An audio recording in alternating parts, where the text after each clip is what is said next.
Hello, I'm Kimberly Pressler with your SCV NewsBreak for Wednesday, February 3rd. An 11-year-old boy suspected of threats made to McGrath Elementary School over social media is still in custody and is facing multiple charges. The boy is being held at a Sylmar juvenile detention facility, and he is facing 1 count of assault with a deadly weapon and 1 count of criminal threats. The assault with a deadly weapons charge is related to an incident last week when the student allegedly brought a knife to school. The criminal threats charge is related to an unspecific threat posted on Instagram. Detectives are still investigating this incident. Victims are saying that their RVs that were parked at a storage facility in Santa Clarita were targeted by thieves. The thieves have been breaking the locks and windows of the RVs and stealing items of value, including a firearm. Sheriff Station deputies warn the public not to leave valuables in the RVs and to remove any paperwork with important information on it. If you are a victim of theft or vandalism, contact the Santa Clarita Valley Sheriff Station at 661-255-1121. We're going to take a quick break, but when we come back, see how the Los Angeles County Sheriff's Mounted Enforcement Unit spends their day. Plus, a COC professor teaching architecture has been making waves professionally. Stay tuned. So, I just moved in with this family, and it's embarrassing. The little one, he likes to go outside and crawl around in the giant litter box. I don't know what he's doing. I mean, I was born and I knew how to use the litter box. Look at that! That's disgusting! Oh, poop already! You're making me nervous. Oh, okay, I can't look at this anymore. I really hope he grows out of this, for his sake. Hey George, there's breaking news. AM 1220 KHTS. I'm George Cummings with breaking news here in the Santa Clarita Valley. It turns out we have an emergency situation going on. Ready in 5, 4. Breaking news from the Santa Clarita Valley. There's an emergency situation happening in Saugus right now, and our news crew is on the scene with more information.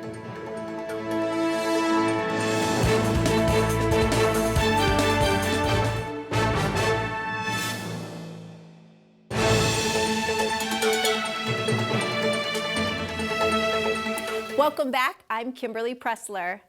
When you think of parks in Los Angeles County, your first thought isn't usually about law enforcement. The LASD Mounted Enforcement Unit sustains a quiet but forceful presence when patrolling our local parks. We had the opportunity to sit down and talk with them about what a typical day is like in the life of these quiet forces. Our typical day is we pick any one of the 150 parks in Los Angeles County to patrol.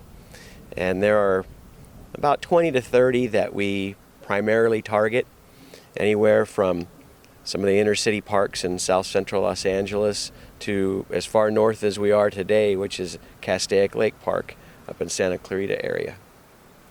And my team and I get on our trusty steeds and patrol the park and vicinity looking for criminal activity.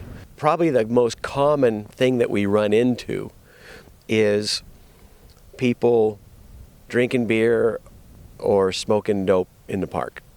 That's one of the most common things that we run into.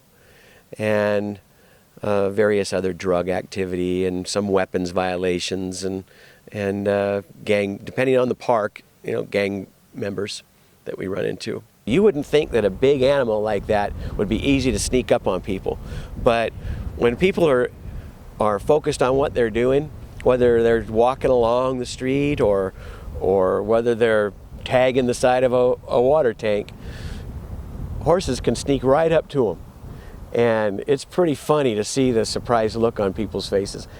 The difference between dogs and horses is that dogs are a predator animal, so they are motivated differently than horses. Horses are prey animals. So their psychology is completely different from ours because we're predators as well. But you do develop a bond and an understanding and a trust in one another that the horse has to trust that we're not going to get them in a situation that's going to hurt them, and that we can get them out of stuff, and we trust them that they're going to be able to get us out of stuff as well. So it's a, kind of a symbiotic relationship. Living both an eco-friendly and fashionable lifestyle can be difficult, but the rise in sustainable housing projects in the last few years is shifting that trend. Architect and professor of design at the College of the Canyons, John Turturro, has done his part to synergize the two. SCV TV recently spoke to Turturro about his most important work yet. This project, Three Palms project, was the feather in my hat as far as green building and design. And all my career, spanning over 30 years, I have moved towards sustainable and green design and wanted a project like this that was high profile, showcased green systems, materials, and technologies, and was educational as well. And this project achieved all of that, and largely because of the dedication, diligence, creativity, and sponsorship of our boss, Brian Cranston. Now turning to weather, Wednesday was sunny but brisk at 60 degrees. The rest of the week is looking to stay sunny and warm up from the mid-60s to the mid-70s. Overnight lows are going to continue to stay in the low 40s. That's all for your SCV News Break. For more local news, you can log on to hometownstation.com or scvnews.com. I'm Kimberly Pressler. Thanks for watching.